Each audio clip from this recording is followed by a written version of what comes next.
Hey guys, welcome back to my channel kids parents hub. आज बहुत time बाद अपने चैनल पे आई हूँ और आपके लिए एक नया टॉपिक लेकर आई हूँ। और ये है टॉपिक आज सिंगुलर प्लूरल का, जो हम अपने बच्चों को क्लास फर्स्ट से ही स्टार्ट कराते हैं। और फिर बड़े बच्चों को ये सिंगुलर प्लूरल का जो टॉपिक होता है वो नंबर्स के नाम से इंट्रोड्यूस कराया जाता है, राइट। तो आज शुरू करते हैं हम सिंगुलर प्लूरल से।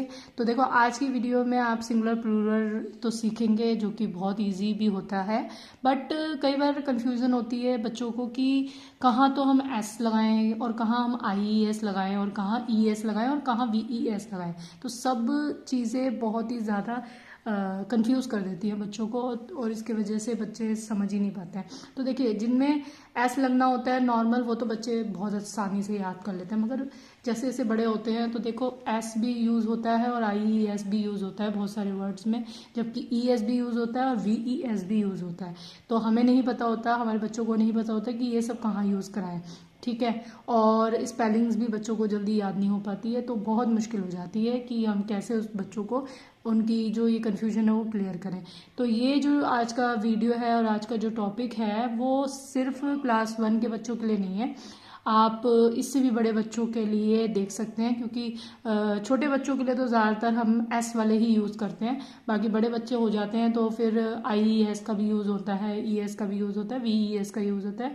बट आपको बिल्कुल भी इसको रटने की ज़रूरत नहीं पड़ेगी, आपको एक लॉजिक समझ में आ जाएगा, तो आप अपने आप से खुद से ये कर सकते हैं। और छोटे बच्चे अगर अभी से ही समझ जाएंगे तो फिर उनको बड़ी वाली क्लासों में बिल्कुल भी दिक्कत नहीं आने वाली है। तो लेट्स गेट स्टार्टेड। आज की वीडियो हम शुरू करते हैं। एक सिंगुलर होती है एक चीज़, और जबकि प्लूरल होती है दो या दो से ज़्यादा चीज़ों के लिए हम प्लूरल यूज़ करते हैं, ठीक है। तो देखिए, एक एग्जाम्पल से समझ जाते हैं, ठीक है।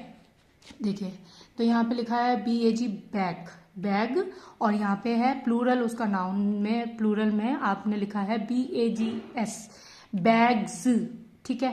बैग एक बैग को बोलते हैं, जबकि बैग्स हम दो या दो से ज्यादा बैग को बोल सकते हैं, ओके, ठीक है। ये है हमारे जो किड्स को हम सिखाते हैं। उसके बाद है टेबल, एक टेबल या एक मेज को हम टेबल बोलते हैं, जबकि हमारे पास दो या दो से ज्यादा टेबल होती है तो हम टेबल्स बोलते हैं, राइट, ठीक है। तो और उसके बाद है स्टार, ठीक है। स्टार को हम स्टार बोलते हैं अगर एक स्टार है तो, और अगर बहुत ज़्यादा स्टार है, दो या दो से ज़्यादा है, तो स्टार्स बोलते हैं, राइट। ये तो हमारे किड्स के लेवल के सिंगुलर प्लूरल है, जो बच्चे बहुत आसानी से कर लेते हैं, क्योंकि इसमें एस एस ऐड करना होता है, इसमें कोई डिफ़िकल्टी होती नहीं है, ओके। अब चलते हैं थोड़े से डिफ़िकल्ट वाले पे, जो बड़े बच्चों के लिए भी काम आने वाला है, और हमारे छोटे बच्चे जब बड़े होंगे तो उनके लिए भी काम आएगा, ओके। तो रट्टा नहीं मारना है, सिर्फ चीज़ों को समझना है और समझ के ही आगे यूज़ करना है, ठीक है। तो देखिए, यहाँ पे हमारे कुछ वर्ड्स हैं, जैसे बस के साथ हमने एस नहीं ऐड करा है, ई एस ऐड कर दिया है, ठीक है। इन सब ज़्यादातर वर्ड्स में सब में ई एस ऐड हो रहा है, राइट। आप देख सकते हो, ये देखो, ये देखो, बस का बसेस बन गया, ड्रेस का ड्रेसेस बन गया, बेंच का बेंचेस बन गया, पोटैटो का पोटैटोज बन गया, ब्रश का ब्रशेस बन गया, और बॉक्स का बॉक्सेस बन गया, ठीक है। तो हमें कैसे पता चलेगा भाई ई एस लगाना है? हम तो अभी तक एस लगाते आए हैं, हमें तो ई एस का पता ही नहीं है। तो देखिए गाइस, जो भी हमारा नाउन होता है, जो भी हमारा सिंगुलर नाउन होता है, अगर वो सिर्फ ओ से खत्म होता है, जैसे कि ये देखो पोटैटो है ना, ओ से खत्म हो रहा है, इसकी एंडिंग ओ पे हो रही है, ठीक है, तो हम यहाँ पे ई एस का यूज करेंगे। अगर खाली एस पे खत्म हो रहा है, जैसे ये बस है, ठीक है, तो हम ई एस का यूज करेंगे। अगर डबल एस पे भी खत्म हो रहा है, जैसे ये ड्रेस है, तो आप ड्रेसेस लिखेंगे, ई एस का यूज करेंगे। अगर आपका कोई सेंटेंस प्लूरल, अगर आपका कोई भी सिंगुलर नाउन एक्स पे खत्म हो रहा है, जैसे ये बॉक्स है, ठीक है, बॉक्स है, अगर आपका ये कोई नाउन बॉक्स पे खत्म हो रहा है गाइस, तो आप तब भी ई एस का ही यूज करेंगे, ओके। इसके अलावा एस एच से भी अगर आपका कोई नाउन खत्म हो रहा है, सिंगुलर नाउन है, जैसे ब्रश, तो फिर आप ब्रशेज लिखेंगे, ES का यूज करेंगे।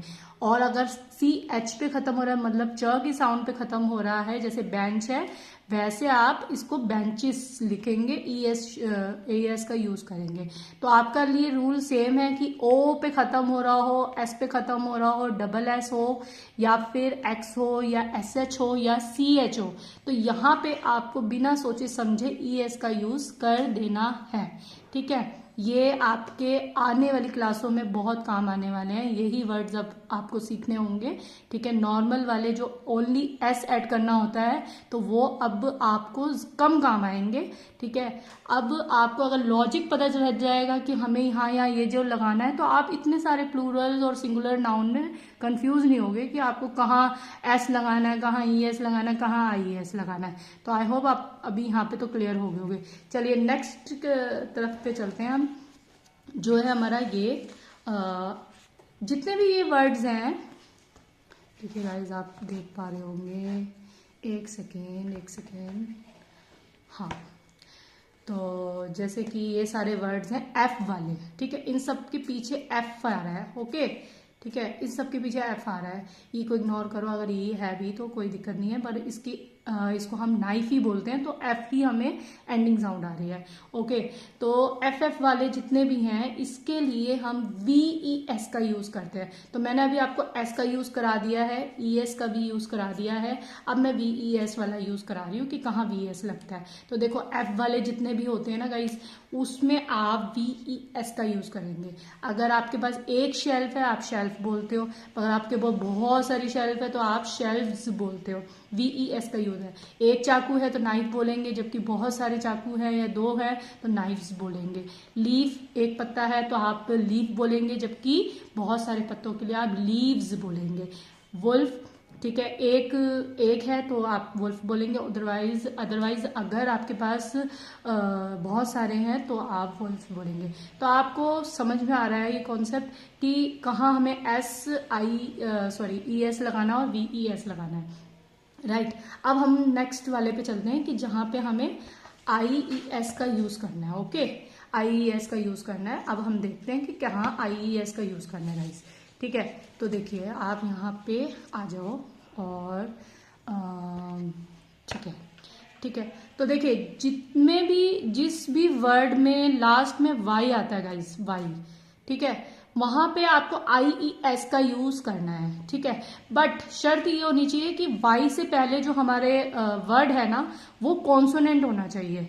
ठीक है, जैसे कि आप देख पा रहे हो लेडी में Y से पहले D है, D कॉन्सोनेंट है। कॉन्सोनेंट क्या होते हैं आपको पता ही है, AEIOU तो हमारे वोवल होते हैं, बाकी जितने अल्फाबेट हमारे पास बच जाते हैं वो सारे कॉन्सोनेंट होते हैं। तो D is not vowel, so D और Y का कॉम्बिनेशन बन रहा है, यहाँ पे कॉन्सोनेंट प्लस Y का कॉम्बिनेशन है, तो आप इस केस में IES का यूज करेंगे। ओके, अब यहाँ पे पप्पी है तो लास्ट में पाई तो लग रहा है, कंडीशन तो हमारी कंप्लीट हो रही है, बट साथ में कॉन्सोनेंट भी है, तो आप यहाँ पे भी IES का यूज करेंगे।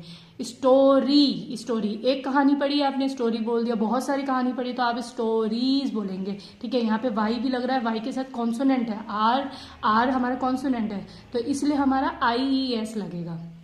ठीक है, अब आप नीचे देखेंगे तो ये भी सेम वर्ड्स है जिसमें Y आ रहा है, बट आप यहाँ देख रहे हो कि यहाँ पे मैंने S लगा रखा है।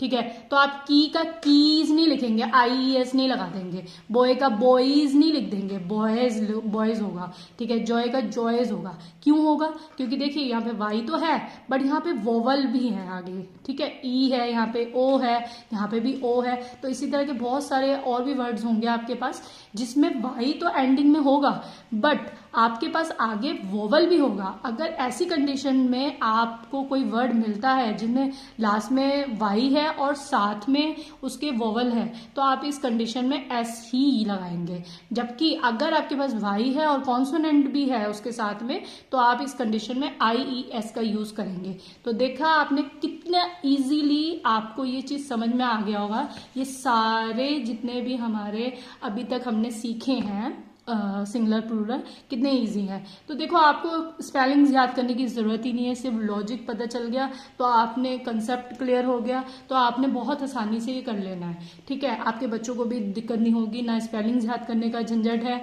और ना ही उन चीज़ों को ज़्यादा डीप समझने की ज़रूरत है। बस आपको एक रूल याद हो गया तो आप आराम से कर सकते हो। अगर आपको इनमें से 3 रूल भी याद हो गए ना, तो चौथा ये वाला जिसमें बहुत सारे वर्ड्स को आपको देखना पड़ता है, तो ये वाला तो रूल आपको अपने आप ही समझ में आ जाएगा कि जी यहाँ पे तो ES लगना है। ठीक है, तो एक बार फिर से रिवाइंड कर लेते हैं कि हमें कब कहाँ क्या लगाना है। ओके, तो देखिए सिंगुलर प्लूरल स्टार्ट कर रहे हैं, हम सिंगुलर प्लूरल की बात कर रहे हैं। तो देखिए तो हमारे ये नॉर्मल वाले हैं, बैग का बैग्स होता है जिसमें सिर्फ ओनली S ऐड होता है।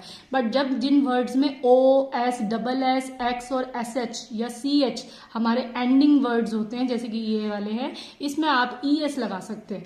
जबकि अगर आपके पास ऐसे कोई वर्ड्स हैं जिसमें F एंडिंग में है तो आप VES का लगाएंगे। ओके, उसके अलावा अगर कॉन्सोनेंट प्लस Y है तो आप IES का यूज करेंगे, और अगर वोवल प्लस Y है तो आप उसमें सिर्फ S का यूज करेंगे। ओके, तो आपको ये चीज देखनी है कि आपको कहाँ यूज करना है और कहाँ नहीं यूज करना है। अगर आपको रूल समझ में आ गए तो आप सारे सिंगुलर प्लूरल को बहुत ही इजीली कंप्लीट कर पाएंगे, और आपको स्पेलिंग तो याद करने का कोई भी झंझट ही नहीं होने वाला है, क्योंकि सेम स्पेलिंग वही रहती है, बस पीछे हमारे वर्ड्स यूज होते हैं। जो हमारे S है, IES है, ES है, VES है, यही सब यूज करना होता है। तो आई होप आपकी ये जो कंफ्यूजन है सिंगुलर प्लूरल की वो आपकी क्लियर हुई होगी, और ये वीडियो हेल्पफुल हुई होगी छोटे बच्चों से लेकर बड़े बच्चों तक के लिए, क्योंकि अभी उनको बड़ी क्लासों में ये सब कुछ सीखना है।